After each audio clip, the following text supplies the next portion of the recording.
Bapak, Ibu, Saudara-saudari yang terkasih, berjumpa lagi dalam Inspirasi Sabda hari ini, 9 Februari 2022. Bacaan diambil dari Injil Markus bab 7 ayat 14 sampai 22. Lalu Yesus memanggil lagi orang banyak dan berkata kepada mereka, "Kamu semua, dengarlah kepadaku dan camkanlah. Apapun dari luar yang masuk ke dalam seseorang tidak dapat menajiskannya. Tetapi apa yang keluar dari seseorang, itulah yang menajiskannya." Sesudah ia masuk ke sebuah rumah untuk menyingkir dari orang banyak, murid-muridnya bertanya kepadanya tentang arti perumpamaan itu. Maka jawabnya, "Apakah kamu juga tidak dapat memahaminya? Tidak tahukah kamu bahwa segala sesuatu dari luar yang masuk ke dalam seseorang tidak dapat menajiskannya, karena bukan masuk ke dalam hati, tetapi ke dalam perutnya, lalu dibuang di jamban?" Dengan demikian ia menyatakan semua makanan halal. Katanya lagi, "Apa yang keluar dari seseorang, itulah yang menajiskannya. Sebab dari dalam, dari hati orang, timbul segala pikiran jahat, percabulan, pencurian, pembunuhan, perzinahan, keserakahan, kejahatan, kelicikan, hawa nafsu, iri hati, hujat, kesombongan, kebebalan. Semua hal-hal jahat ini timbul dari dalam dan menajiskan orang." Demikianlah sabda Tuhan. Terpujilah Kristus. Bapak, Ibu, Saudara-saudari yang terkasih, saya terinspirasi dengan kutipan teks di atas. Dikatakan bahwa apa yang keluar dari seseorang, itulah yang menajiskannya. Sebab dari dalam, dari hati orang, timbul segala pikiran jahat.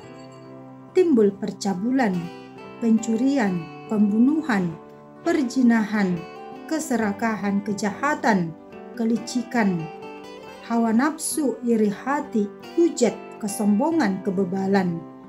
Nah, semua hal-hal jahat ini timbul dari dalam dan menajiskan orang. Nah, itulah yang disebut Yesus yang menajiskan. Bukan persoalan ini bisa dimakan atau tidak. Bapak, Ibu, Saudara-saudari yang terkasih, melalui teks ini Yesus tidak mau ingin memperdalam dan memperdebatkan kodrat dari semua ciptaan.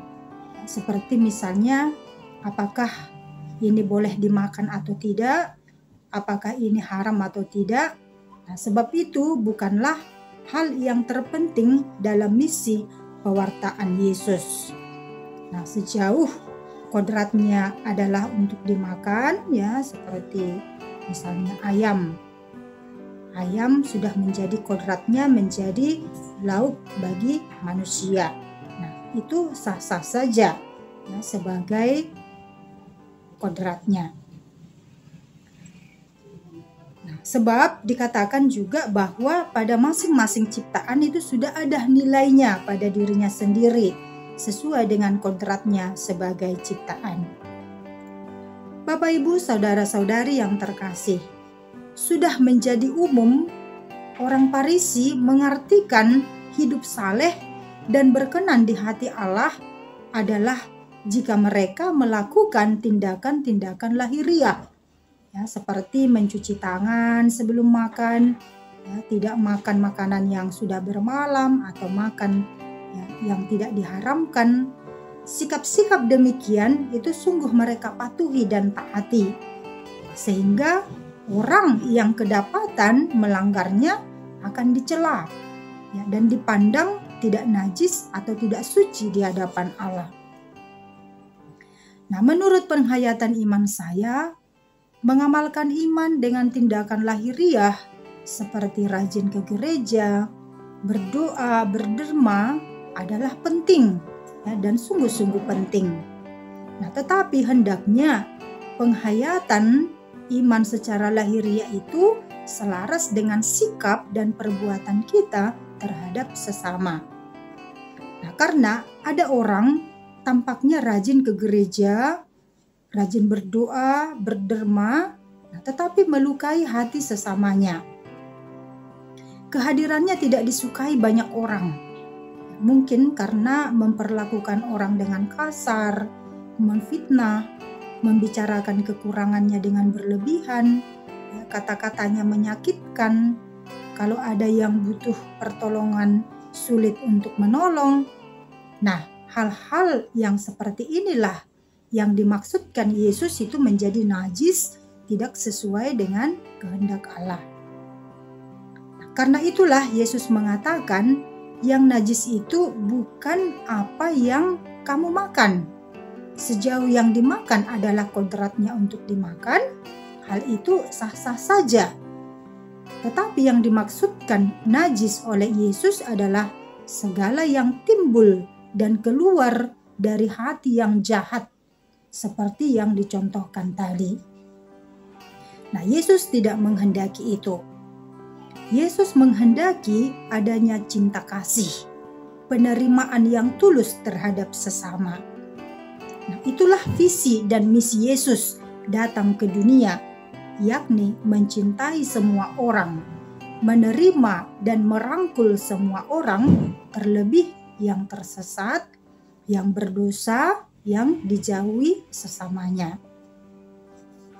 Bapak, Ibu, saudara-saudari yang terkasih, apa pesan sabda Yesus ini untuk keluarga kita? Ketulusan dan kejujuran dalam berbuat baik itu dibutuhkan pada zaman ini. Tak jarang orang mulai enggan, tak rela, dan tak ikhlas berbuat baik. Selalu ada untung ruginya. Kalau kamu berbuat baik, saya berbuat baik. Kalau saya berbuat baik, tidak kamu balas dengan baik, maka saya akan stop perbuatan baik. Berbuat baik ada dengan motif dan tujuan kepentingan diri sendiri. Ada kepentingan di balik perbuatan baik. Nah, ini tidak akan bertahan lama. Kita lihat para pejabat, bupati, gubernur, DPR, dan lain sebagainya. Nah, seperti kasus Bupati Langkat yang lagi viral dengan ditemukannya kerangkeng manusia. Nah, waktu kampanye, visi dan misi begitu meyakinkan masyarakat, baik dan sungguh-sungguh demi kemajuan masyarakat. Tak seindah waktu kampanye dan kenyataan. Semua diakhiri dengan mendekap di dalam sel penjara. Orang Farisi dalam kitab suci, tindakannya seolah-olah suci, tetapi dasar dari yang menggerakkan tindakannya itu adalah untuk mencari simpatik dari orang-orang di sekitarnya. Nah, supaya mereka dipuji, dikatakan paling saleh, paling suci. Nah, inilah yang tak sesuai dengan maksud Yesus datang ke dunia. Yesus menghendaki agar semua umatnya hidup dari hati yang tulus, bersih, dan penuh kasih. Kasih itulah yang menggerakkan kita untuk berbuat baik. Nah, itu akan lebih bertahan lama. Nah, karena kasih tidak memandang apa dan kepada siapa saya harus berbuat baik. Nah, kasih menjadi landasan saya, Anda, dan kita semua dalam melaksanakan tugas dan panggilan hidup kita masing-masing.